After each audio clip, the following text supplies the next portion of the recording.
Hello students, hello viewers, welcome to this video. And in this video, we are going to look at the pronunciation of a new word. The word for today is, let me spell it out for you. It is Artificiality.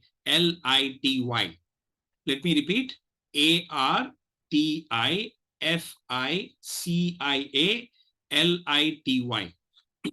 And this word divides itself into 7 syllables. Okay, so the syllables are: syllable 1 is R, syllable 2 is T, syllable 3 is fish, syllable 4 is E, syllable 5 is Al, syllable 6 is E, and syllable 7 is T. I know it was too much. Let me repeat it 2 more times so that it becomes clear to you. So please note down, the 7 syllables are: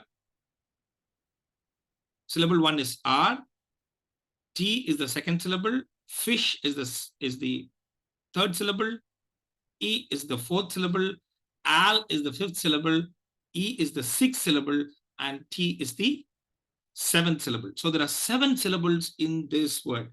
Now, even before we proceed to the pronunciation, before you listen to the pronunciation of this word, tell me, how the primary, there will be two stresses. Let me make it very clear. There will be a primary stressed and a secondary stressed syllable. Now, how is it going to be distributed? Tell me which syllable will get the primary and the secondary syllable. Now, first, even before you can pause the video here, make a guess, and then when you listen to the pronunciation of it, you are in for a bit of a surprise. Okay, wait. So, have you guessed which syllables will take the primary and secondary stress? Okay, now listen to the pronunciation. It is artificiality. Artificiality. I repeat, artificiality. Artificiality. Artificiality. You would have guessed that Al takes the primary stress, but well, I'll just share screen with you, and let us look at what the surprise is. There you are. The word for today is artificiality. It divides itself into 7 syllables, but look at the surprise here. There are 2 syllables which get the secondary stress. Okay, there is a reason for that, but then we are not going to go into the reason right now. But since there are 7 syllables, you cannot have just 2 stress syllables, a primary stress and a secondary stress. So if you have guessed that the first syllable and the 5th syllable will take the primary and secondary stress, you are right.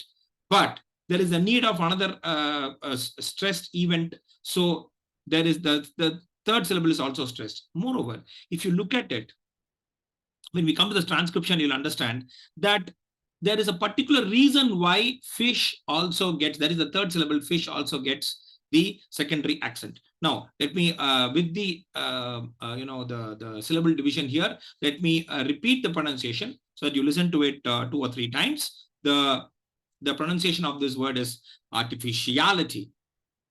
Artificiality.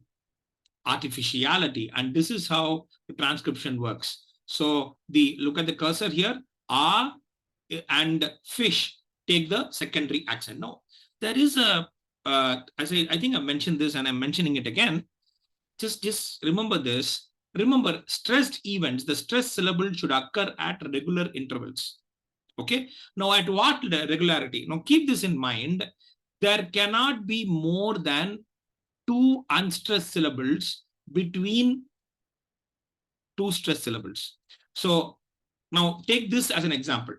What is stressed? Which syllables are stressed? 1 and 5. How many unstressed syllables come in between? T, fish, and E. This is not permissible. Okay? It will sound very un-English like if you are going to unstress. Let me give you the pronunciation of this without stressing fish. Artificiality. Artificiality. I cannot, of course, because obviously this has a lot of sounds. The syllable has a lot of sounds, so automatically it will take stress. It will attract the stress. But artificiality. Artificiality. So here what I'm doing is I'm not stressing fish at all, but look at this. I give enough time for R and fish. Look at this. Artificiality.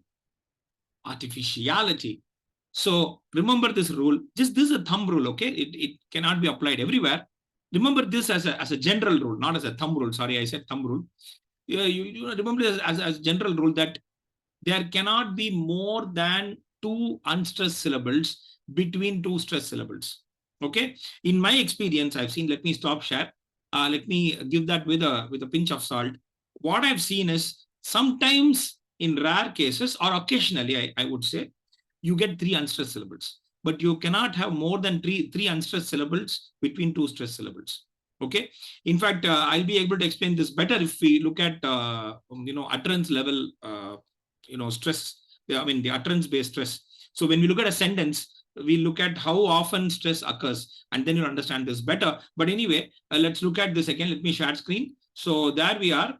There are two secondary stress syllables, are and fish, precisely because if fish is not there, if fish is not stressed, look at the cursor here, then you'll have T, fish, and E as unstressed syllables. So it is artificiality. Artificiality. So this is the word for today, artificiality. And well, so there we are. That's the word for today. Please practice it. And this is, I mean, it's unique in the sense because it has 7 syllables and it has 2 syllables which take the secondary stress. Okay. Now you may have a question here. How do I treat these 2 syllables? I mean, are they equally stressed? As of now, treat it like that. You have to treat it like that. Okay. So artificiality. So there's nothing like since R or fish. I mean, it's there is no ranking between these 2 R and fish. I mean, fish is stronger than R, or R is stronger than fish. Okay. There's nothing like that. Al will take the maximum energy, will take the maximum stress. So that is why it is called primary stress. R and fish will be secondary stress syllables. Okay. So let me repeat the pronunciation before we say goodbye. It is artificiality. Artificiality. Okay. So with that, we come to the end of the video. Please practice this word. We will be dealing with such words and such unique cases in pronunciation. And I'm sure you find this equally interesting. Please keep your doubts coming in. Please ask questions and please keep practicing. Only when you practice, you'll be able to understand the nuances of English pronunciation. Goodbye and look forward to the next video.